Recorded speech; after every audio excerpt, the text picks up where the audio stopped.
Welcome to Chelsea's Vocation. Chelsea raised two children on the autism spectrum, Justice and Noe, into adulthood. They're the reason why she can't help but smile when she recognizes autism in another human, especially a child. Chelsea spent almost 2 decades studying this neurotype as a parent professional, learning how to better adapt her own behavior and the environment around autistic children to both encourage and foster their development. She hopes through this podcast that you might better understand how neurotypical people process your neurology if you're autistic, or how to better yourself as someone who values autistic humans and your relationship with them. Chelsea is a lifelong learner and expects you are too, so don't hesitate to reach out to her through social media comments or the contact form on our website with your own insights. If you're coming to this podcast after the first 5 episodes, you may want to go to the show and review one or more of those foundational episodes to know where she's coming from. Either way, we're glad you're here now.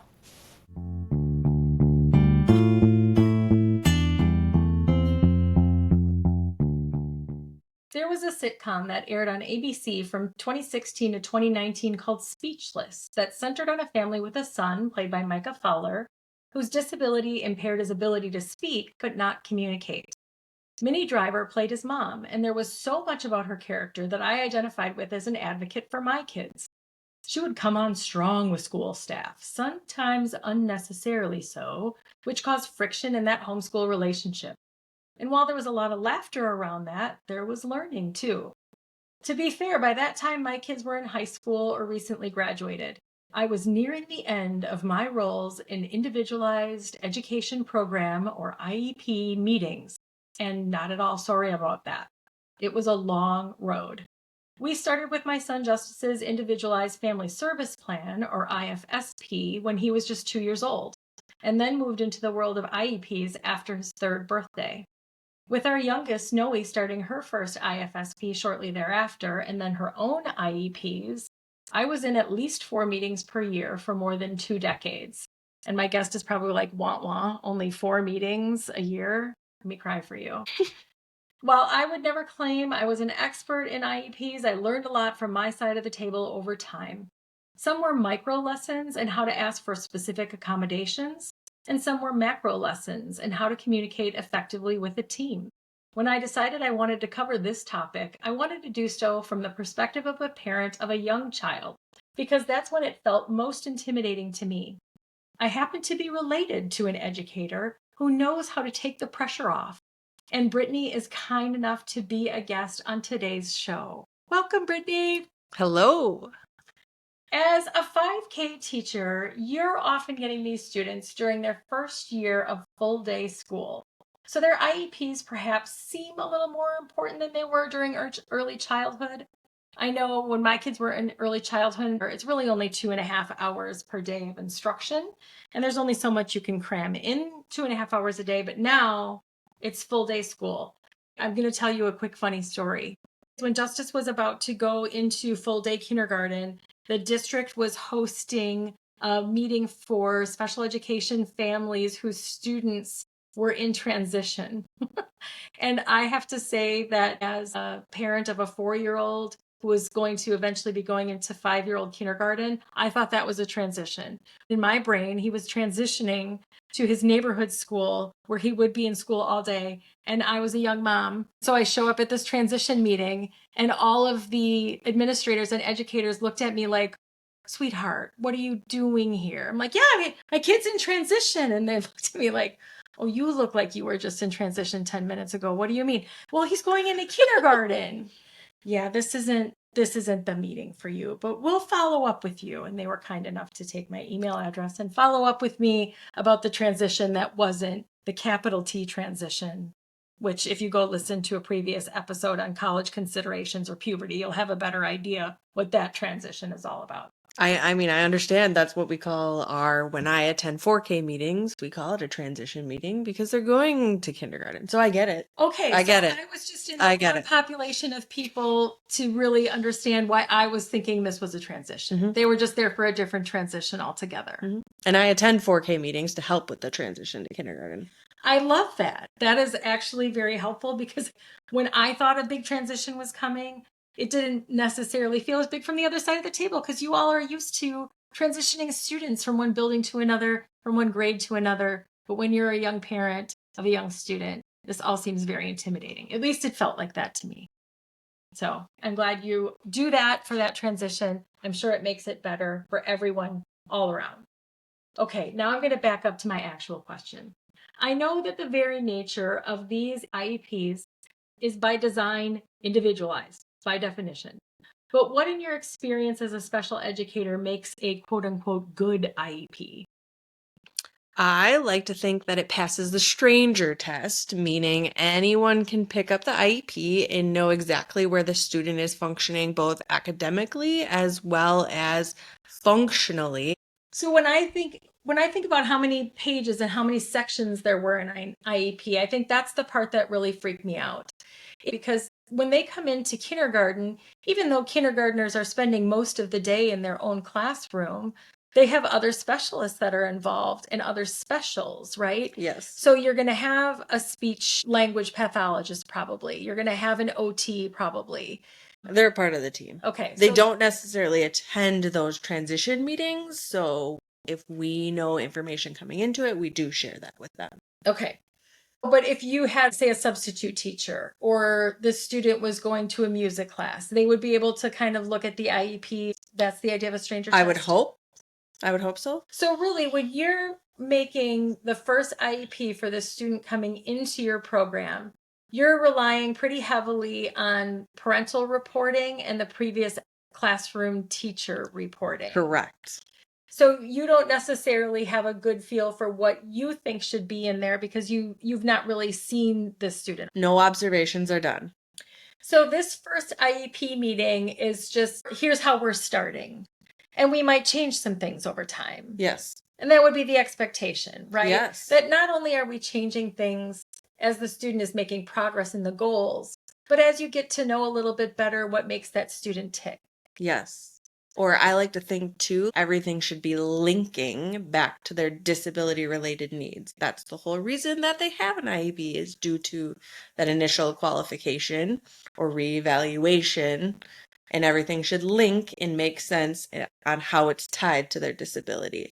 Okay, that's like a whole other story. When I think about the disability classifications that are in an IEP, I remember philosophically at one point, educators did not want to quote unquote label a child as autistic, that we like to pick other things and make it more vague for some time. Has that shifted? Not necessarily. So what do you think the hang up is? Because usually autism is something that should be able to be diagnosed medically by the time a kiddo is 5 years old. Mm-hmm. Is it more difficult to make that determination educationally? I don't think so. As long as they're meeting those criteria pieces, but also what does the child need to make them successful? So you're looking at a kid coming in, and if they have an educational designation of autism, that gives you a framework for accommodations and expectations generally, right? Yes. Okay. I always just thought it was strange when we wanted to do something like other health impairment, especially if a kiddo was coming in with a medical diagnosis. I didn't really understand the reluctance. Like, let's just call it autism. Okay, students with autism struggle with social communication. So how are we going to support that piece through the IEP? That makes a lot of sense. So then the social communication isn't just the speech language pathologist, it's going to be the whole team. Yes. Oh, Brittany, we are going to have a good episode coming up on language development, and my speech language pathologist guest for that one, she's got a lot of good things to say about that whole team approach to social communication, because it's definitely not something that happens in a half an hour session in a separate room, is it? No. Not at all. I know that I had this mentality early on. Really, it had already developed by the time my kiddo was going into kindergarten, because I already felt like everything that we had gotten to that point for accommodations for justice were hard fought, and they seemed to me like it was harder to get than it should have been. So I'm sure I already had an enormous chip on my shoulder by the time I walked into that non-transition transition meeting at the district level. But that kind of warrior mom mentality doesn't necessarily translate well to a homeschool relationship, does it? It depends on the parent's approach. If they're demanding things, I think people kind of shut down or maybe don't want to give them exactly that. But conversations, both hearing both sides, I think then you have a better approach. And how do you include the parents' considerations when it comes time for creating the IEP? Is there a document that goes home with the family or an email that you ask them to kind of list those things? I typically do not send an email ahead of time. However, I do think like this shouldn't be the first time a parent is hearing about the things that their kids can do and maybe their needs. It shouldn't be the first time at the IEP that they're hearing this information. I do have an email chain with parents and all service providers every year. It's a reply all system. So we're all on the same page and they can freely ask questions that way too. Oh, nice. So it's just a really informal but well documented conversation where everyone can be heard in almost a roundtable format. Yes. So then it probably is less othering for the parent who's walking into an IEP meeting with a room full of people on the school side, so to speak, and the parent might be the only one on the family side. Correct. Right, because now they've all kind of heard each other out, so to speak, via email. Yes. Okay. And some families choose to use email more often, where others, they do not respond to the emails. So that is a little hard because you're like, how are they feeling? But we just kind of hear their side of it as well during that meeting. I often came in with something I really believed that my son was entitled to, or something that I learned about at a conference that I really thought should be included. And I know that my approach didn't always work very well. I actually had an educator tell me at one point, an IEP isn't a parent wish list. And it kind of made the hair on the back of my neck stand up. It made me a little salty.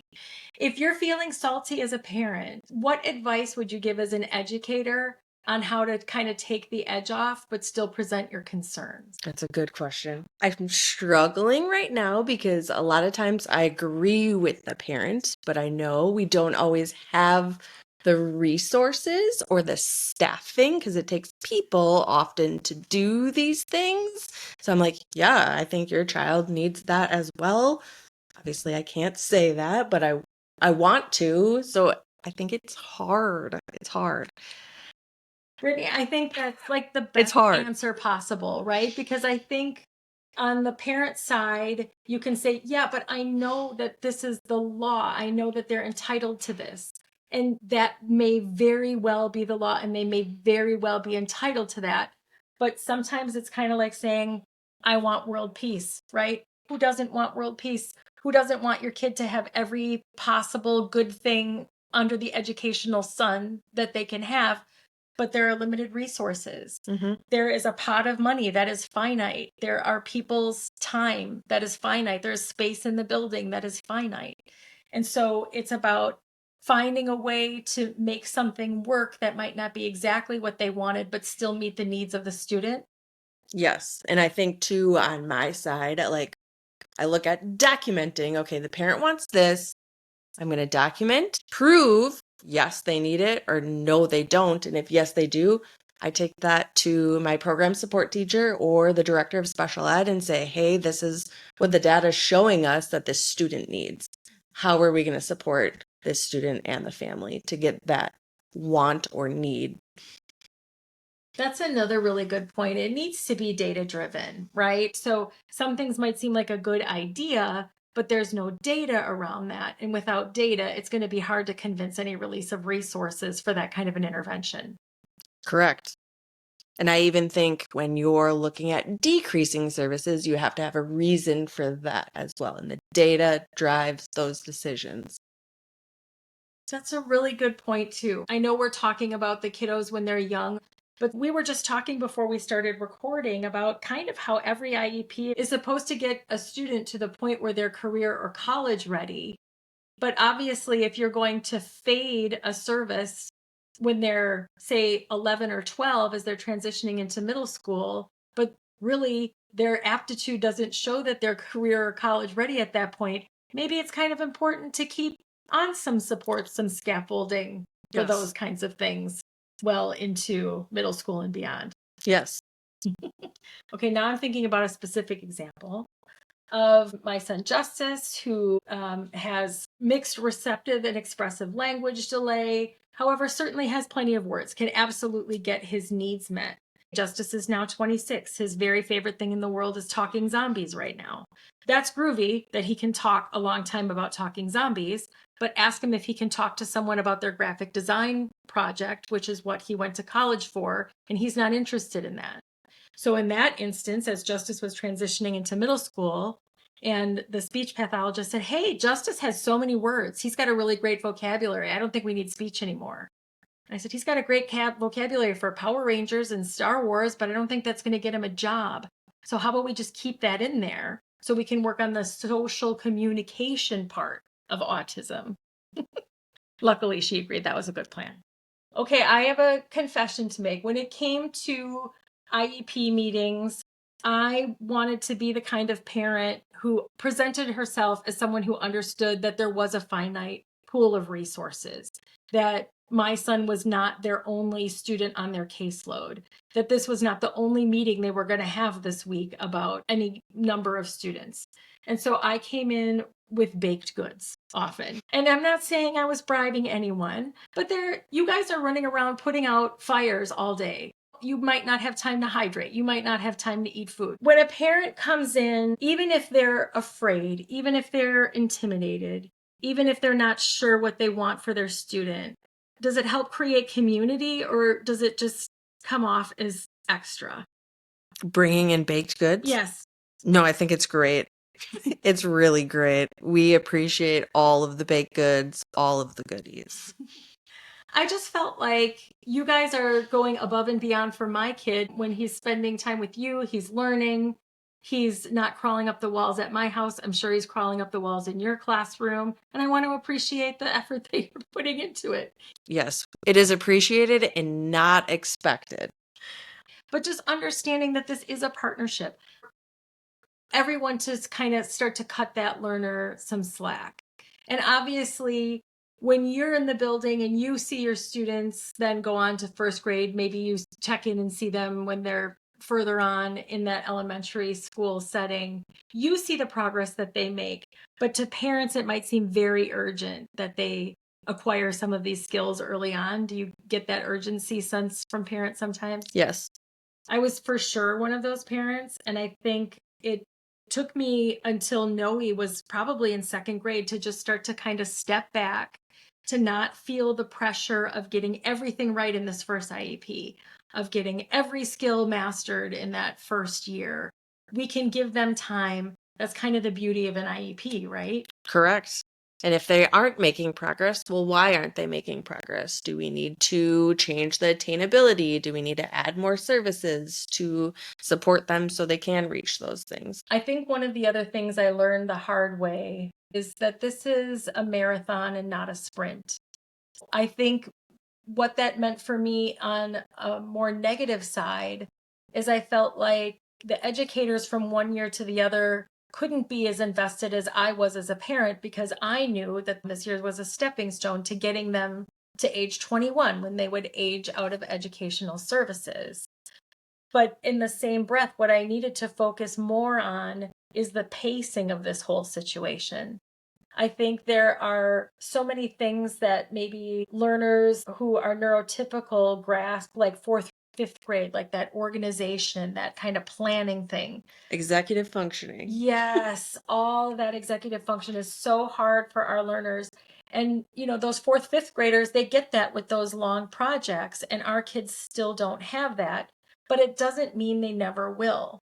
So as long as we as parents kind of keep in mind what we're noticing they're doing well at, and what we're noticing they still need help with, that can certainly follow them along this marathon. Is that right? Yes. And I think capitalizing on what they do well, and how do you adapt that to help them with some of those things they need help on. That brings up one more thing, and we'll kind of close with this. So we're talking about individualized education programs which exist at school, but the learner isn't in school all day. They are going to go home. There will be weekends, there will be holidays, there will be summer times. What kind of things would you encourage families to do to kind of keep some consistency between home and school? I think keeping a schedule and expectations is huge. I also like to send home social stories, usually during the summer months. These are the expectations of school. When they are transitioning from 4K to kindergarten, it's always a welcome to your new school because we don't have a 4K program within our school. So they are coming to a brand new school. Expectations and follow through, making visual supports help to support those students. I've sent home morning routine visuals for parents so that they can follow those things at home when they're not at school. I'm sure it takes you a while to get all those students into a routine. And then if they get out of that routine, it must be so much more difficult to have to reteach that from scratch. Yes, sometimes it's a little easier and sometimes it's a lot harder when they come back in the fall after having summer. So parents, really, the best thing to understand is that there is such a thing as a homeschool partnership. It can really be a wonderful collaboration, but you have to have understanding on both sides of the table, right? Teachers need to understand what families are going through. This might be a new disability understanding for them, a newer diagnosis. They certainly might not be as understanding about what their kiddo needs. It certainly shouldn't be adversarial. Everyone who's at that IEP table or in that meeting, they're all there for the same reason. They're all there to have the best outcomes for that student. And I think as long as everyone keeps everyone's best intentions in mind, you can have a really great relationship that's going to benefit the student. I would agree. These are kids. They're not scary. They're kids. And now that I have kids of my own, I always now have that perspective of what if that was my child? How would I want these people to treat my child? And we all, like you said, want what's best for them. I appreciate you taking the time to share your expertise with us today. Thanks for having me. Thanks for joining us for this episode of Chelsea's Vocation. We hope it was valuable to you. If it was, we'd appreciate you sharing it with someone, reviewing it, and/or rating it. Subscribe to the podcast to be notified when new episodes are published. We wish you the best as you learn, maybe unlearn, and do better for yourself and those around you. Chelsea encourages you to be gentle with yourself, be gracious with others, and be protective of your own and others' dignity. Until next time, take care.